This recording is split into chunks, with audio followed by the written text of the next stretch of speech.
Sudah, Mas. Sudah ya? Sudah. Ya, sudah. Oke, saya langsung mulai aja, Pak ya. Ya, silakan. Ya, Assalamualaikum warahmatullahi wabarakatuh.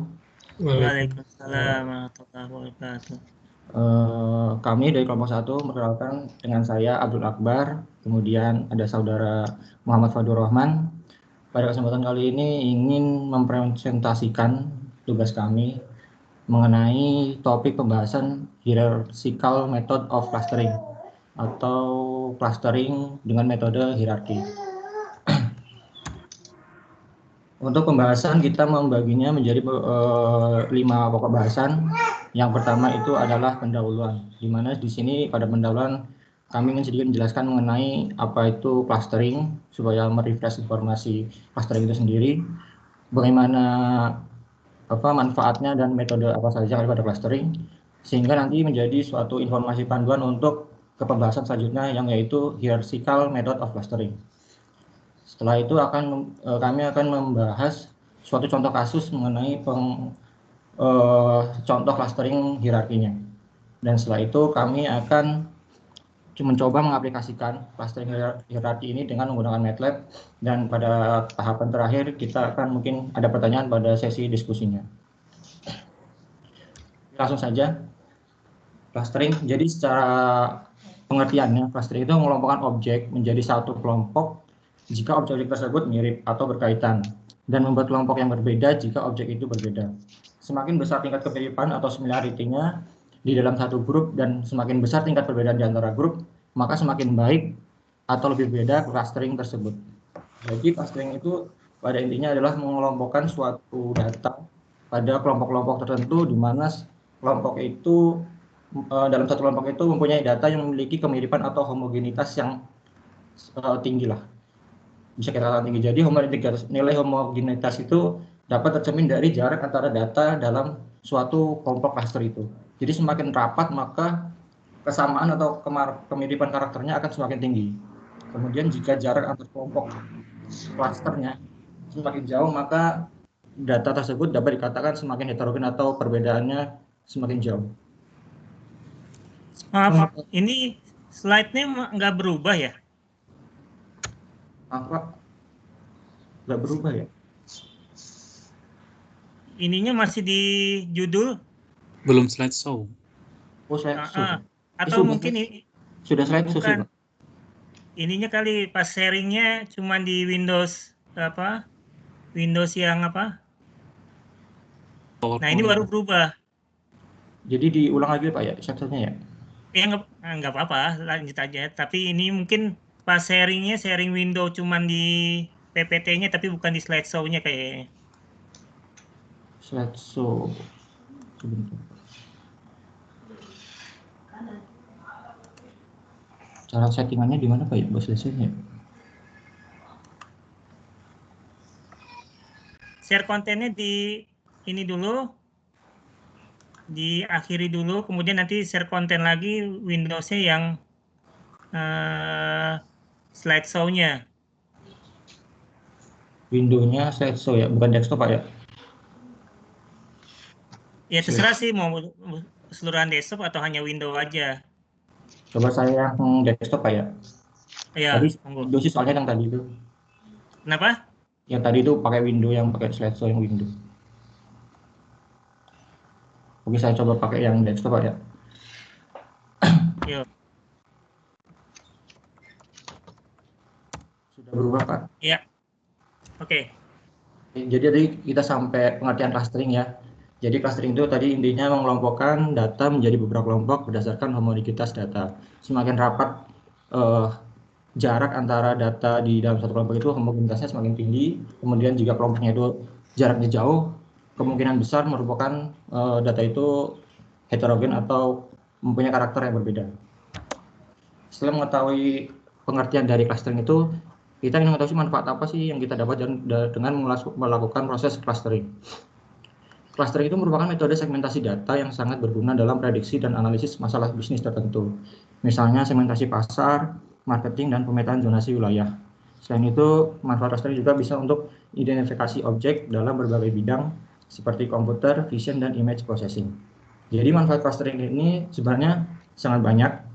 Apalagi pada era sekarang ini, era big data, era digital, di mana data sangat mudah untuk kita akses, sehingga data-data yang dalam jumlahnya kelompok besar belum banyak dieksplor, sehingga dengan sistem clustering ini mungkin bisa kita eksplor dengan mengetahui karakter data itu sendiri.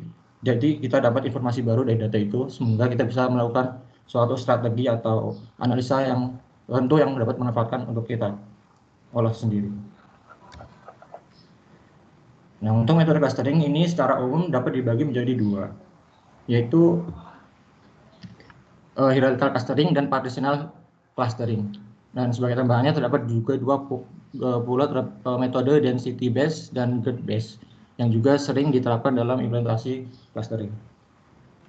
Jadi metodenya ya secara umum seperti itu. Langsung kepada pokok bahasan kita, yaitu apa sih hierarchical clustering atau clustering dengan metode hierarki. Clustering dengan pendekatan hierarki atau sering disebut dengan hierarchical clustering mengelompokkan data dengan membuat suatu hierarki berupa dendrogram di mana data yang mirip akan ditempatkan pada hierarki yang berdekatan dan yang tidak pada hierarki yang tidak pada hierarki yang berjauhan. Jadi kalau clustering hierarki itu biasanya diindikasikan dengan hasil clustering yang berupa dendrogram di sini, yaitu diagram hierarki dari suatu proses clustering. Nah, kalau non hierarki biasanya cuma pengelompokan data seperti ini, ya, menggunakan Cartesian atau ya Cartesian 2 dimensi, 3 dimensi dan lain sebagainya. Kalau hierarki pasti menggunakan diagram hierarki seperti ini.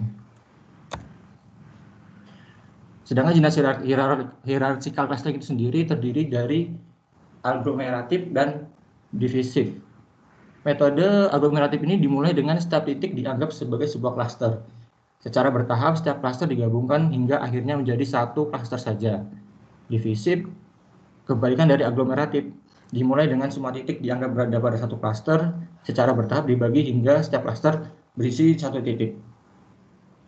Untuk lebih jelasnya, saya ingin menjelaskan tahap-tahapannya ya dari aglomeratif. Jadi algoritmanya, aglomeratif ini pertama-tama menginisialisasi semua data itu menjadi suatu klaster. Jadi setiap data itu dianggap sebagai klaster tunggal. Jadi pada proses awalnya akan banyak sekali terdapat klaster tunggal yang ada pada proses awal. Kemudian proses iterasi atau clustering dilakukan sampai klaster itu terbentuk menjadi satu klaster tunggal yang berisi semua data pada proses awal. Seperti ini contohnya. Jadi klaster A dan klaster B ini membuat klaster menjadi klaster AB. Selanjutnya D dan E membuat klaster menjadi klaster DE. Terus sampai dia menjadi satu klaster tunggal yang berisi semua klaster di awal tadi yang berisi data tunggal. Jadi istilahnya dia dari banyak ke satu klaster. Dan sedangkan yang untuk divisif kebalikannya, dia dari satu klaster tunggal yang berisi banyak data tadi, dia akan menjadi sub-sub klaster yang berisi beberapa data yang punya homogenitas tadi. Kemudian akan terbagi lagi sampai akhirnya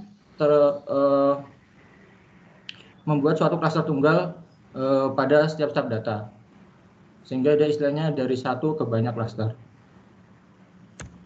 Nah, dari proses clustering tadi dengan metode yang tadi itu akhirnya kita dapat dari proses clustering yang dilakukan akan terbentuk suatu diagram hierarki dari suatu proses clustering yang terjadi. Jadi kan, nah jadi diindikasikan dengan not yang ada pada diagram atau dendrogram ini. Jadi not di sini mengindikasikan bahwa di sini ada sebuah klaster yang terdiri dari data satu ini dan data ini. Kemudian di sini mengindikasikan klaster ini dengan data ini. Begitu seterusnya. Jadi hasil akhir dari proses clustering itu akan membuat satu diagram clustering, proses dari banyak ke satu cluster. Kita membuat clustering dan menghasilkan data dendrogram, tentu kita ingin menentukan berapa sih jumlah cluster yang bisa kita dapatkan dari proses clustering yang kita lakukan dengan metode hierarki ini. Nah, dengan cara yang menentukan jumlah clusternya, yaitu dengan membuat suatu cutting line di suatu level, misalkan di sini kita katakan level 1. Nah, di sini dengan membuat suatu cutting line, maka akan terbentuk suatu klaster kecil di sini dan satu klaster besar sini. Jadi membentuk suatu buah klaster. Di mana nah di sini dapat dilihat bahwa dengan memotong istilahnya garis vertikal tadi di dendrogram dengan cutting line ini akan membentuk suatu dua klaster yang berbeda di sini. Nah, untuk membentuk jumlah klaster yang lebih banyak lagi, maka level cutting line ini kita bisa turunkan seperti ini. Nah, pada saat kita membuat cutting line pada level yang berbeda, misalkan level di sini, di bawah sini, maka akan terbentuk 3 klaster yang terdiri dari 3 klaster, satu klaster dengan 3 data, kemudian dengan 4 data dan 2 data. Jadi cara menentukan klaster dengan metode diagram hierarki seperti itu, dengan membuat suatu cutting line tertentu. Dan ini tentunya sangat bersifat subjektif, tergantung dari ya yang membuat analisanya. Dia mau membuat berapa klaster untuk pengolahan data yang dibutuhkan. Nah, dalam sistem hierarki clustering ini, kita dapat tahu bahwa untuk membuat suatu cluster itu didapatkan dengan menggabungkan cluster yang terdekat dengan cluster lainnya. Jadi jarak yang terdekat antar cluster itu kemungkinan akan menjadi suatu cluster baru. Nah, cara mencari jaraknya bagaimana kalau misalkan kita lihat ada suatu cluster di sini sebelah kiri, sebelah kanan seperti ini, dan terdiri dari 4 data seperti ini. Tentu kita akan cukup kebingungan bagaimana menentukan jarak yang merepresentasikan antara jarak cluster yang ini dengan yang ini. Nah, dalam metode hierarki ini terdapat 4 metode untuk merepresentasikan jarak antar cluster yang ada di sini. Yang pertama yaitu singling. Nah, singling ini dia prinsipnya adalah menghubungkan jarak terdekat dari data bagian dari suatu cluster dengan data bagian dari cluster lainnya. Jadi kalau kita lihat di sini kan secara visual gampang ya. Jadi dapat menentukan bahwa jarak terdekat dari sini, dari cluster ini ke sini itu di titik ini dan titik ini, atau data ini dengan data ini. Tapi sebenarnya ini kalau misalkan kita dengan data matrix, kita seharusnya mengukur semua dulu. Jadi kita ukur dari titik ini, dari cluster ini ke titik ini cluster ini, kepada semua titik yang ada di cluster. Semua titik kita ukur, kemudian kita hitung jarak minimal yang kita dapatkan dari perhitungan jarak itu. Nah, jarak minimal itulah yang kita jadikan representasi jarak dari antar cluster ini dengan metode singling. Selanjutnya, complete link. Nah, complete link ini berkebalikan dengan singling tadi. Jadi, representasi jarak itu dari antar cluster itu direpresentasikan dengan jarak maksimum dari data dari suatu cluster dengan cluster yang lainnya. Jadi, jarak ini akhirnya yang merepresentasikan jarak cluster ini dengan cluster ini. Kemudian kalau average link rata-rata ya, jadi kita bisa melihat bahwa semua jarak di sini digunakan untuk mengukur average-nya. Jadi semua jarak itu dijumlahkan, dibagikan dengan jumlah jarak yang terukur tadi. Nah, rata-ratanya itulah yang akan merepresentasikan jarak antar cluster di sini dan di sini. Dan yang selanjutnya adalah central distance. Nah, ini mengambil suatu nilai tengah dari suatu data pada cluster satu dan lainnya, kemudian dan itulah yang dijadikan untuk representasi jarak antara cluster satu dan lainnya. Nah, setelah kita mengerti mengenai metode tadi, ternyata ada suatu apa ya istilahnya perbedaan. Jadi misalkan kita mempunyai dataset yang sama, ternyata dengan menggunakan metode yang berbeda, hasil diagram hierarki yang dihasilkan dari proses clusteringnya itu berbeda. Karena tadi kita lihat bahwa pendekatan metode yang digunakan pada masing-masing metode itu berbeda satu dengan yang lainnya. Jadi kita lihat di sini. Jadi di sini dataset yang sama ya. Di atas itu menggunakan single link algorithm, kemudian yang data yang di bawah ini sama-sama ini menggunakan complete link algorithm. Jadi prosesnya hierarki yang dijalankan proses clusteringnya ternyata di sini ada perbedaan proses clustering pada ya bentuk di sini 4 ke 5 gabung dengan 6 membuat satu cluster, di sini 6 jauh ya, dia di cluster pada di tahap akhir. Terus kenapa ini bisa terjadi? Nah, di sini saya coba membandingkan komparasinya.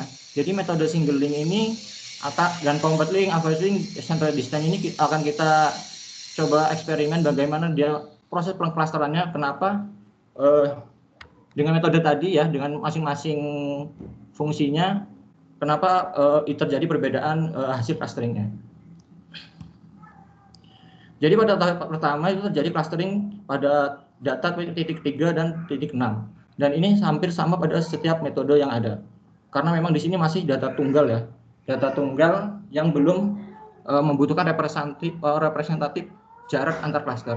Jadi masih data cluster, istilahnya cluster yang berisi data tunggal. Jadi kemungkinan besar memang ini akan membuat suatu clustering apapun metode yang di sini yang digunakan. Kemudian yang kedua, ternyata clustering terjadi juga sama pada setiap metode. Di sini juga karena memang di sini kita lihat data 2 dan data 5 ini secara letak sangat berdekatan dan berjauhan dengan jarak data yang lainnya. Sehingga tadi fungsi-fungsi metode tadi belum terlalu terlihat untuk melihat bagaimana representasi jarak antar cluster yang berbeda. Nah, pada proses ketiga, single link akan membuat suatu cluster baru, yaitu antara cluster 1 dan 2 menjadi cluster 3. Sedangkan complete link tidak seperti itu, dia membuat cluster baru 36 ini dengan cluster tunggal data 4 ini. Begitu juga dengan average link dan central distance.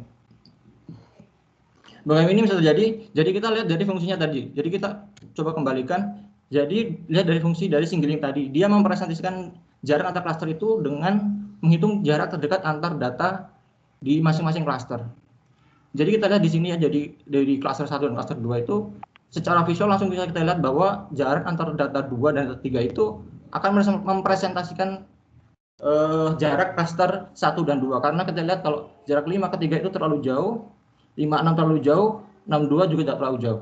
Jadi kemungkinan besar memang ini jarak terkecil yang akan digunakan untuk mempresentasikan jarak cluster 1 dan 2. Nah, setelah kita dapat jarak ini, kita simpan jarak yang mempresentasikan jarak antar cluster ini. Nah, kemudian kita itu ukur juga untuk cluster tunggal yang ada di sini dan di sini. Nah, di sini kita ukur jarak antara 1 dan 3, 1 dan 6. Secara visual kita lihat bahwa 1 dan 6 itu lebih jauh dari 1 dan 3.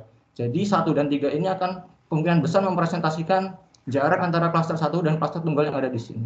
Begitu juga dengan cluster 4. 3, 4 dan 64 ini 64 ini akan lebih jauh dari 3 dan 4. Jadi 3 dan 4 ini jaraknya akan digunakan untuk jarak yang cluster ini dengan cluster ini. Begitu juga dengan 5 dan 2.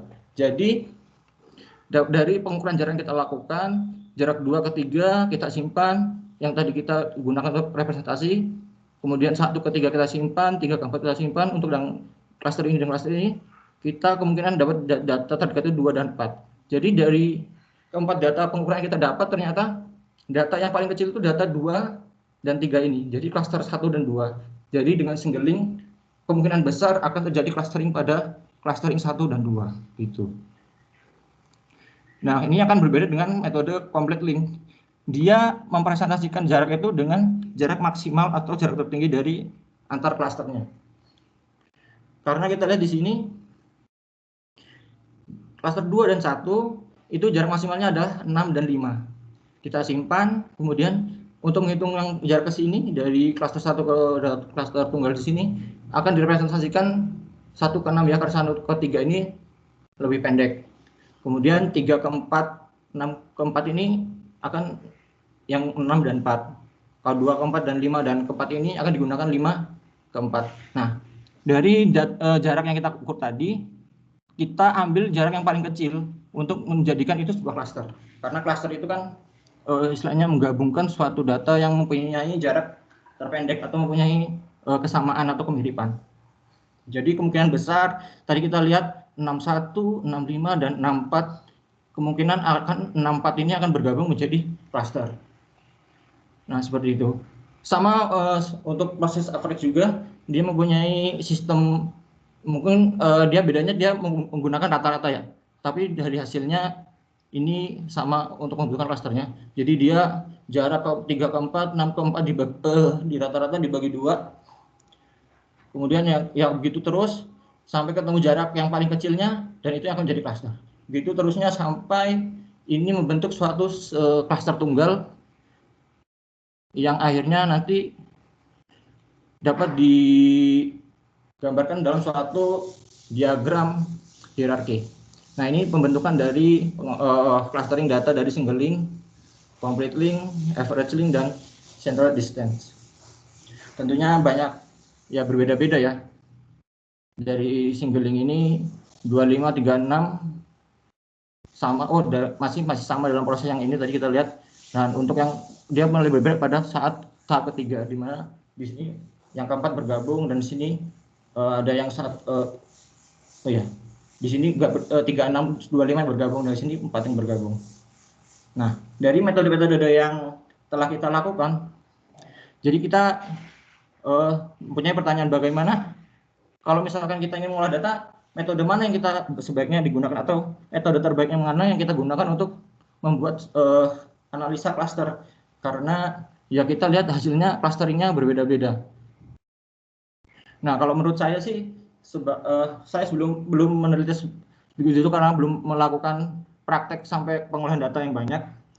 Tapi kalau melihat seperti ini, alangkah baiknya kita menggunakan setidaknya 3 metode ini untuk pengolahan data yang sama, dan kita mencari koreksinya dari setiap masing metode. Jadi tidak disarankan untuk menggunakan satu metode untuk pengolahan suatu data.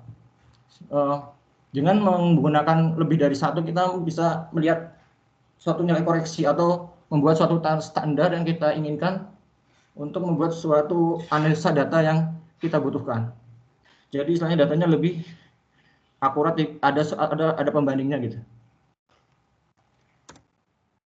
Nah, untuk lebih memahami, saya di sini ingin memberikan suatu contoh studi kasus menggunakan data tabel di sini ya, menggunakan metode single linkage pada data tabel di sini. Jadi ada 5 data dengan variabel X dan Y. Kita disuruh mengelompokkan atau mengklasterisasikan menggunakan metode single linkage, yaitu yang jarak terdekat dari masing-masing klaster yang mempresentasikan jaraknya. Nah, jarak Manhattan ini sebenarnya suatu rumus untuk mengukur jarak antar data. Kalau yang seperti kita tahu kan, mengukur jarak antar data dalam matriks itu biasanya kita pakai yang Euclidean ya, X1, misalkan data X1 dan data 2 ini kita ukur panjangnya itu X1 min X2 dikuadratkan ditambah Y1 min Y2 dikuadratkan ditambahkan di akar, ketemu jarak. Nah, Manhattan ini lebih simpel, jadi mungkin bisa lebih gampang membacanya. Jadi dia cuma mengurangkan kemudian bikin absolut kemudian ditambahkan. Nah, kita lihat, jadi untuk membuat clustering kita harus membuat pengukuran jarak antar data pada semua titik. Jadi kita ukur semua jarak antar datanya. Data 1 kita ukur jaraknya ke data 2 berapa, 1 ke 3 itu jaraknya berapa, 1 ke 4 itu jaraknya berapa, 1 ke 5 begitu seterusnya. Kemudian 23, 24, 25 itu berapa jaraknya. Kita hitung satu-satu. Kita ambil contoh di sini. Berapa jarak data 1 ke data 2. Jadi di sini data 1, data 2, 1 ke 2. Jadi 1 dikurang 4 absolut ditambah 1 dikurang 1 absolut, hasilnya 3. Terus 1 ke 3, 1 dikurang 1 absolut 0, 1 dikurang 2 1. Itu terus sampai akhirnya kita menghitung semua jarak antar data dan terbentuk suatu matriks jarak di sini. Nah, tabel matriks jarak ini digunakan untuk memudahkan kita menganalisa di manakah jarak minimum yang terjadi antar data itu. Jadi data minimum ini yang kita gunakan untuk membentuk klaster baru yang akan terbentuk dari proses pengukuran jarak tadi. Kalau kita lihat di sini, jarak minimumnya adalah 1, bukan 0. Kalau 0 ini jarak antara 1 dengan 1, jadi jarak antar dirinya sendiri, bukan jarak ya. Kita cek ya, misalkan kita ingin ngecek 1 ke 2 tadi kan di sini 3. Kita lihat data 1 ke 2 itu 3, bersama 1 ke 3 jaraknya 1, 3 ke 1 jaraknya 1, 1 ke 3 jaraknya 1. Oke, sama. Jadi tabel ini cuma ingin memudahkan kita mengambil kesimpulan mana sih jarak terkecil dari pengukuran yang kita lakukan. Nah, dari tabel ini kita lihat bahwa jarak terkecil itu adalah 1. Itu mempresentasikan jarak antara data 3 dan data 1. Nah, data yang pernah dipilih ini, maka data 3 dan data 1 ini kemungkinan besar akan menjadi cluster karena dia saling berdekatan di antara data yang lain. Nah, setelah terpilih 1 dan 3 tadi menjadi sebuah cluster, selanjutnya kita menghitung ulang kembali seperti pertama, tetapi dengan kondisi kita sudah menjadi sebuah 4 cluster. Jadi yang tadi ada 5 cluster tunggal 1, 2, 3, 4, 5, kini sekarang menjadi 1 dan 3 dalam satu cluster, kemudian cluster tunggal 2, 4, dan 5. Jadi sekarang kita mempunyai 4 cluster. Kita ulang kembali, kita menghitung jarak cluster 1 dan 3 dengan 2, dengan data 4, dengan data 5. Terus sampai akhirnya kita ketemu jarak-jaraknya. Seperti tadi lagi kita akhirnya menghitung jarak minimal dari menghitung jarak antar data tadi ya. Nah, di sini fungsinya kita menerapkan single linkage ya tadi ya. Jadi karena di sini sudah ada klasternya ya. Jadi kita menerapkan metode single linkage-nya di sini. Di sini kita lihat mengukur data klaster 1, 3 dengan data klaster 2. Jadi kita ukur data 1 kedua berapa, 3 kedua berapa. Nah, setelah diukur, kita lihat di tabel sini ya. 1 kedua itu adalah 3, 3 kedua, 3 kedua adalah 4. Nah, single linkage ini akan mengambil jarak minimalnya. Atau kita ya secara rumusnya kita min 3,4. Nah, hasilnya pasti 3. Begitu terus kita pengukuran dari cluster 1, 3 ke 4, hasilnya 5 dan 4, dan diambil 4 yang paling minim, yang paling dekat. Kemudian dilanjutkan cluster 1, 3 ke 5 menghasilkan jarak 7 dan 6. Nah, diambil adalah 6. Nah, setelah kita mendapatkan data pengukuran yang tadi, kita masukkan kembali kepada tabel metriknya untuk mengidentifikasi jarak mana terkecil yang terbentuk dari masing-masing cluster. Nah, di sini kita lihat bahwa jarak terkecil adalah 2, di mana 2 ini merupakan jarak antara data 5 dan data 4. Nah, akhirnya data 5, 4, dan ini akan membuat cluster yang membuat data sekarang menjadi ini masih tabel yang sama ya. Data 4 dan 5 dan menjadi 3 kelompok cluster. Nah, setelah kita mendapatkan 3 cluster ini, ya kita mengulang lagi penghitungan seperti tadi. Sekarang posisinya kita sudah membuat 3 cluster 4 dan 5, cluster 1, 3, dan cluster data tunggal 2. Begitu terus, hampir sama prosesnya seperti tadi, sampai akhirnya tersisa menjadi 2 cluster, 1, 3, 2, dan 4, 5. Nah, di sini kita hitung jaraknya, yang kita dapat adalah 4. Dari 5, 7, 4, 6, 4, tentu nilai minimalnya adalah 4. Dan akhirnya terbentuk suatu cluster, maksud saya sebuah diagram hierarki dari proses clustering yang kita lakukan tadi dengan metode single linkage. Di sini kita dilihat bahwa sumber X itu jumlah representasi datanya, kemudian yaitu representasi jaraknya. Yang terakhir itu kan tadi kita 4 ya, jarak antar clusternya. Ya. Nah, jadi di sini kita lihat bahwa proses-prosesnya dari clustering itu kita bisa melihat. Nah, misalkan kita ingin mengambil 3 cluster dari proses yang kita lakukan, clustering yang kita lakukan, kita membuat cutting line di sini. 2 cluster ya, maksud saya 2 cluster di sini, maka akan terbentuk cluster yang berisi data 2, 3, dan 1, dan yang satunya cluster 4 dan 5. Kalau misalkan ingin mengambil atau menentukannya menjadi 3 cluster, kita membuat cutting line-nya di daerah sini. Akan dibentuk cluster 4, 5, cluster tunggal 2, dan cluster 3, 1.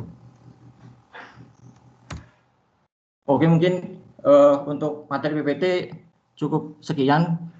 Pembahasannya akan dilanjutkan dengan pembahasan mengaplikasikan hierarchical clustering dengan metode menggunakan data random. Dan ini akan disampaikan atau dijelaskan oleh saudara Muhammad Fadur Rahman. Kepada Mas Fadur dipersilakan.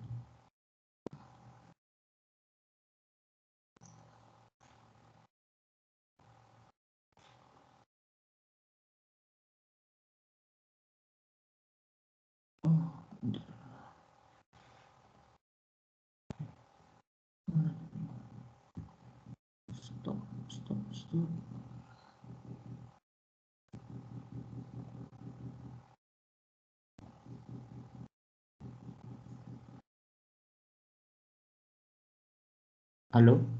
Oh, ya.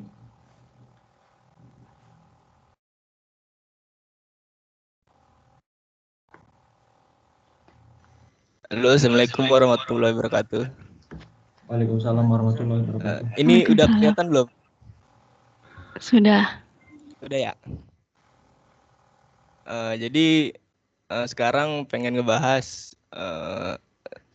apa namanya teknik hierarki, metode hierarki menggunakan MATLAB.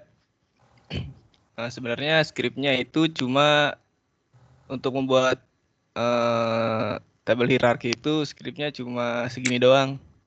Yang ini. Jelasin satu-satu ya. Kita punya data, misalnya kita pakai contoh dari Mas Akbar. Datanya itu seperti ini. Yang tadi yang pertama 1141, terus kemudian diimport. Bentar, coba diimport. Terus ini diimport numeric metric, ya udah. Diimport udah nih, keluar 2. Kemudian dicari jarak masing-masing dari data tersebut, terus kemudian dibikin matriks kotak. Jadi ntar hasilnya yang kayak gini. Kok nggak bisa sih? Sorry. Nanti hasilnya seperti ini. Persis seperti kayak presentasinya Mas Akbar tadi, datanya kayak begini. Kemudian selanjutnya udah dapet nih data yang udah diolah jadi matriks kotak. Kemudian masuk ke algoritma hierarkinya.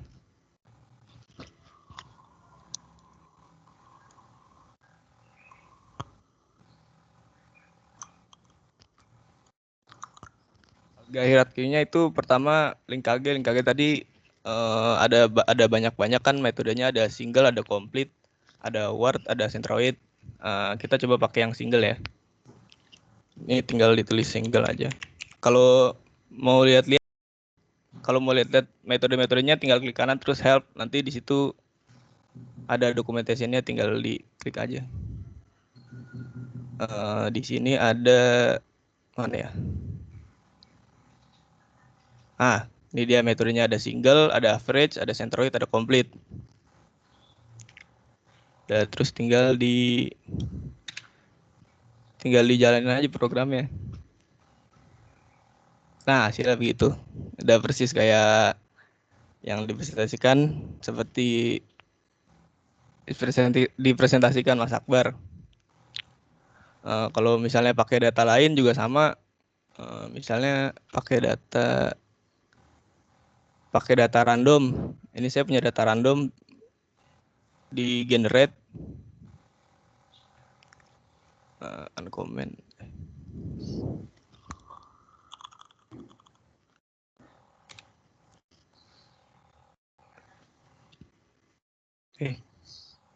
Sorry.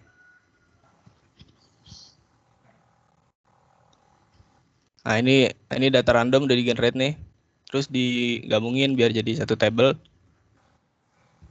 Nah, ini kalau mau lihat bentuk datanya tinggal diplot aja. Nanti kelihatan grafik kumpulan datanya.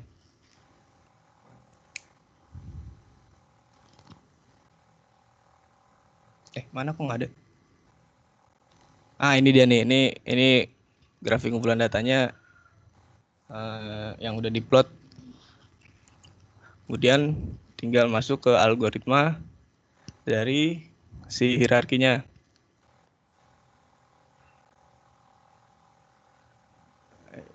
Ini uncomment.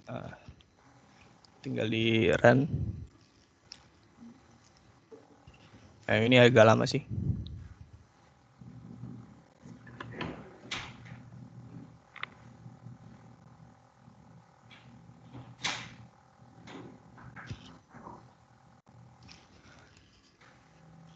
Nah, ini jadi hasilnya seperti ini. Ini untuk single. Untuk average mungkin ntar beda lagi, untuk centroid, ward, dan selanjutnya beda-beda lagi. Buat bikin tabel hierarki seperti ini itu skip perintahnya tuh cuma yang ini, dendrogram dalam kurung datanya. Ya jadi ya seperti itu aja sih penjelasan dari saya. Kurang lebihnya mohon maaf. Wassalamualaikum warahmatullahi wabarakatuh. Waalaikumsalam warahmatullahi wabarakatuh. Oke, baik Pak. Terima kasih Pak. Jadi cukup sekian penjelasan dari kelompok 1. Mohon maaf misalkan banyak kekurangan. Saya wassalamualaikum warahmatullahi wabarakatuh. Waalaikumsalam warahmatullahi wabarakatuh. Oke, ya, terima kasih atas presentasinya dari kelompok 1, cukup baik ya, cukup menarik.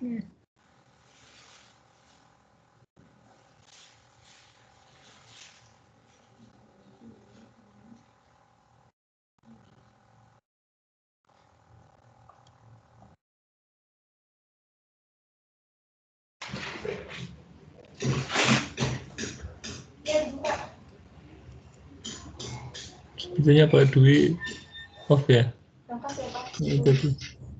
Ini bapaknya hilang. Sudah selesai ya kuliah? Oke, maaf nih tadi bermasalah. Oke, sekarang silakan kalau ada yang bertanya.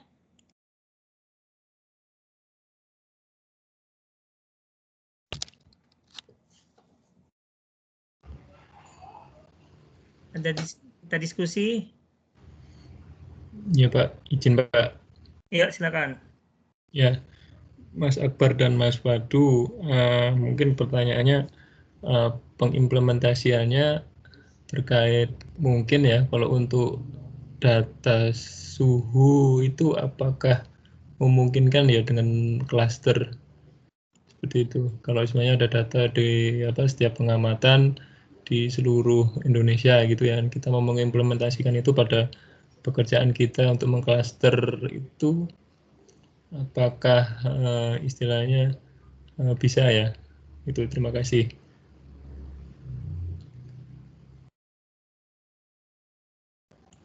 Mohon maaf Mas Arif, yang digunakan cuma data suhu ya? Ya mungkin data dapat data meteo ya, data yang suhu, tekanan dan sebagainya, itu data klimat lah ya. Oh iya. Izin menjawab Pak. Ya jadi sangat memungkinkan sekali ya Mas untuk mengklasteran menggunakan yang tadi itu pengaplikasiannya. Jadi ya kembali lagi sebenarnya metode tadi itu untuk mengelompokkan clustering atau clustering data kepada suatu karakter yang memiliki suatu data yang memiliki karakter yang sama. Jadi misalkan terkait tadi tinggal parameter apa yang kita ingin dapatkan dari parameter yang kita ukur tadi. Jadi kalau misalnya ini kan masih mengelompokkan data berdasarkan karakteristik yang istilahnya homogen, mempunyai kemiripan ya. Jadi sangat memungkinkan sekali untuk membuat clustering untuk pengolahan data klimat. Misalkan kita ingin membuat suatu parameter apakah data suhu, data barometer, data apa lagi ya? Suhu, barometer dan angin itu memiliki kemiripan pada waktu tertentu gitu misalkan. Ya kita masukkan saja datanya menggunakan sistem data series tadi itu. Nah, nanti pada itu akan terjadi pengelompokan ininya Mas. Dengan variabel-variabel yang tadi kita masukkan tadi. Data itu sendiri akan mengelompok dengan karakteristik yang sama dari data-data yang tadi itu. Akan terkelompok sendiri. Berarti nanti bisa dibuat analisis lanjutan ya Mas. Ya, karena kalau saya lihat tadi, saya baca untuk yang data gempa gitu. Nah tadi ada hierarkikal sama itu ya. Iya. Aglomeratif itu ya. Kan besok saya juga presentasi yang itu saya juga agak bingung itu bagaimana ini terlepas dari tadi yang data suhu ya, sekarang data gempa gitu. Gempa di klaster gitu, ada paper mengklaster data gempa menjadi sebuah klaster, kan setahu saya itu menjadi sebuah tidak make sense gitu. Artinya karena gempa itu bukan sebuah klaster ya, karena tidak bisa klaster yang menjadi dasar untuk mengklasternya itu apa gitu. Saya jadi agak bingung dengan metode klaster untuk digunakan pada mungkin data MKG ya. Makanya tadi saya awal tanyanya data suhu dulu. Nah, terus yang kemudian kalau untuk data gempa menurut saya menjadi tidak make sense karena gempa sendiri kan berdasarkan sumbernya dari patahan ataupun dari sumber subduksi gitu. Makanya apakah memungkinkan ini cluster ini bisa digunakan gitu. Itu aja sih Mas. Terima kasih Mas. Iya.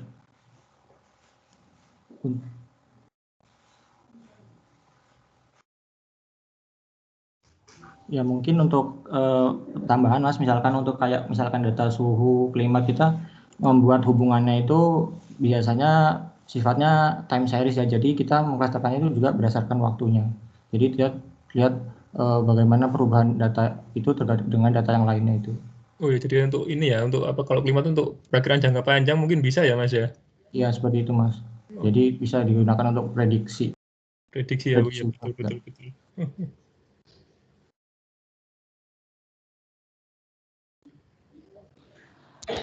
Mas Akbar, boleh tanya? Halo? Ya, itu kan tadi untuk data suhu. Misalnya untuk data kesehatan, kayak sekarang kan lagi pandemi, bisa nggak dibuat suatu klaster daerah yang terjangkit banyak virus dengan yang clear dari virus, terus jarak klasternya berapa, itu bisa nggak dibuat seperti itu? Tentu bisa ya Mbak. Sebenarnya klaster ini kan cuma mengumpulkan data itu berdasarkan tergantung parameter apa yang kita ukur, kemudian variabel apa yang ingin kita gunakan. Misalnya gini, contoh gampangnya aja, misalkan kita di suatu kelas itu kita ingin mengklasifikasikan, mengelompokkan itu dengan parameter bahwa kelompok ini kelompok yang atletis, kelompok yang gendut, kelompok yang kecil atau seperti apa. Nah kita membuat parameter data sendiri untuk mengkelompokkan data itu sendiri, data parameter yang ingin kita gunakan. Jadi kalau misalkan kita melihat dari parameter yang kita tuju tadi, gendut, kurus, atletis, itu kita pasti harus menggunakan data-data seperti berat badannya berapa, kemudian misalkan tingginya berapa, massa ototnya atau dan lain sebagainya. Nanti kita masukkan variabel semuanya dari setiap misalnya responden yang kita gunakan. Nah, dengan sistem clustering ini dia akan mengelompok tuh mana yang istilahnya sesuai dengan kelompok-kelompoknya gitu. Jadi sebenarnya clustering ini sangat memungkinkan untuk digunakan di berbagai macam ini ya, lintas inilah ya, mau sosial, budaya, engineering dan lain sebagainya.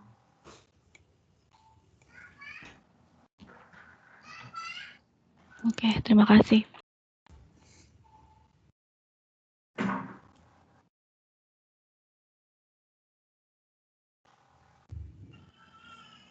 Oke, ada lagi? Ya cukup menarik ya. Jadi nanti ini baru istilahnya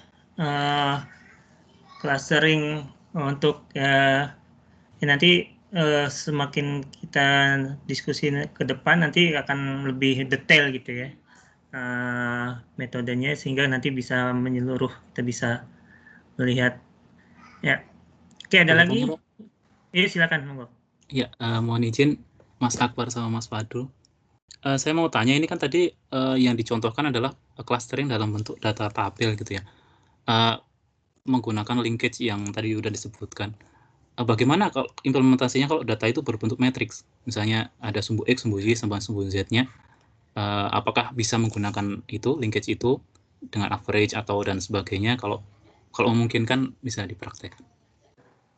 Ya, justru sangat memungkinkan Mas ya, karena ini memang tadi prakteknya dengan matriks Mas yang tabel tadi itu. Jadi variabel X, Y, tadi itu sebenarnya adalah kalau misalnya kita masukkan ke Cartesian, itu misalkan di X-nya dia keberapa, Y-nya berapa, maka akan terplot di Cartesian itu di lokasi tertentu.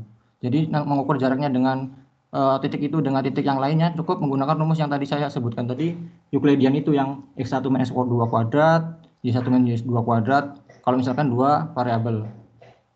Kalau misalkan tiga dimensi atau tiga variabel, maka ya rumus jarak dari tiga dimensi itu yang digunakan. Karena di sini intinya adalah dia mencari jarak antar data itu sendiri, sehingga nanti kalau misalkan dia dekat atau ya paling dekat dari beberapa kelompoknya, dia akan membentuk suatu klaster. Cuma tadi saya kebanyakan mungkin di depan itu secara teorinya digambarkan dengan analisa visual aja, Mas. Tadi di contoh kasusnya itu menggunakan tabel, sebenarnya itu data matrix juga bisa dikatakan seperti itu. Karena variabel X dan Y gitu. Tapi itu pakai Euclidean ya? Iya, yang tadi itu pakai Manhattan, Mas. Jadi pakai cuma dikurang kemudian dibikin absolut. Kalau Euclidean yang X1 X2 kuadrat ditambah gitu. Oh. Karena tadi saya dengar kayaknya lebih banyak ke ini, ke apa linkage itu yang average mungkin saya nggak dengar. Oke, terima kasih. Oh iya. Tadi cuma satu contohnya itu di single linkage-nya yang saya jadikan contohnya, contoh kasusnya.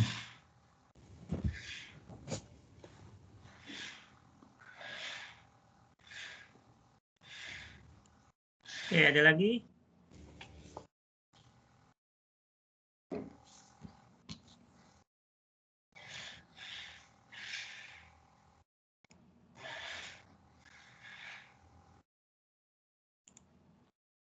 Itu tadi skrip MATLAB-nya dari yang diberikan oleh Pak Prawito juga ya? Atau gimana Mas Fadur? Enggak Pak, skripnya dari MATLAB-nya. dari MATLAB-nya. Ada di website MATLAB, terus tinggal masukin aja, tinggal campungin aja. Ya. Enggak, saya pikir dari Pak Prawito kan dia upload skrip ya. Oke. Berarti ini ya.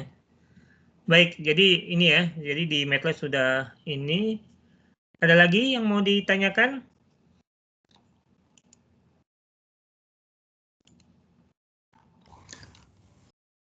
Oh, ini cintanya Pak? Ya, monggo, silakan. Kalau untuk penghitungan ini maksudnya skripnya apakah harus menggunakan MATLAB ya Pak?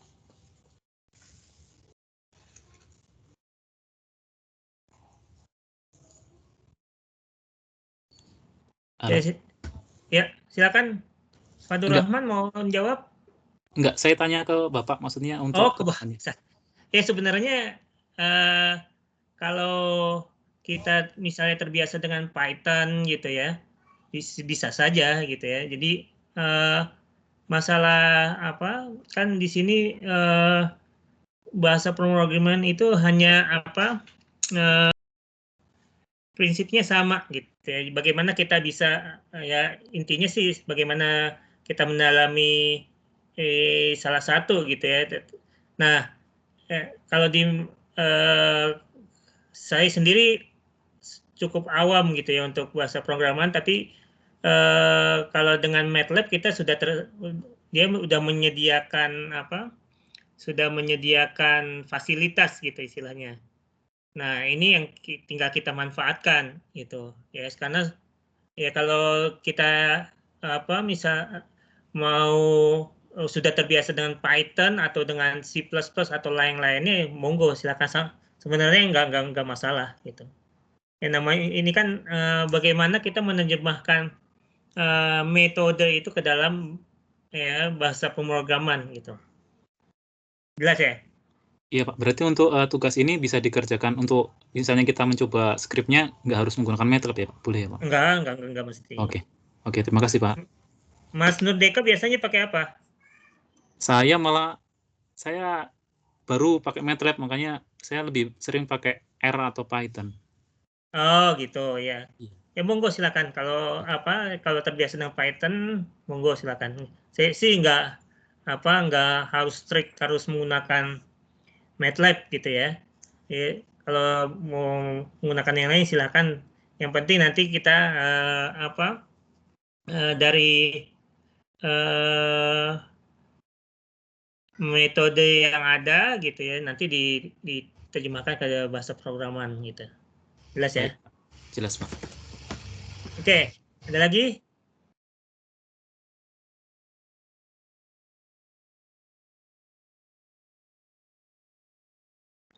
nanti apa presentasi dan skripnya tolong di ini ya, di upload di sini bisa kan ya, di file. Bisa Pak, bisa. Ya, baik, Oke. Pak.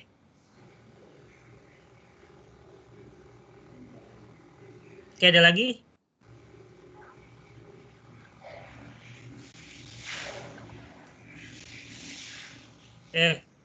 Kalau tidak ada, saya cukupkan sampai sini ya.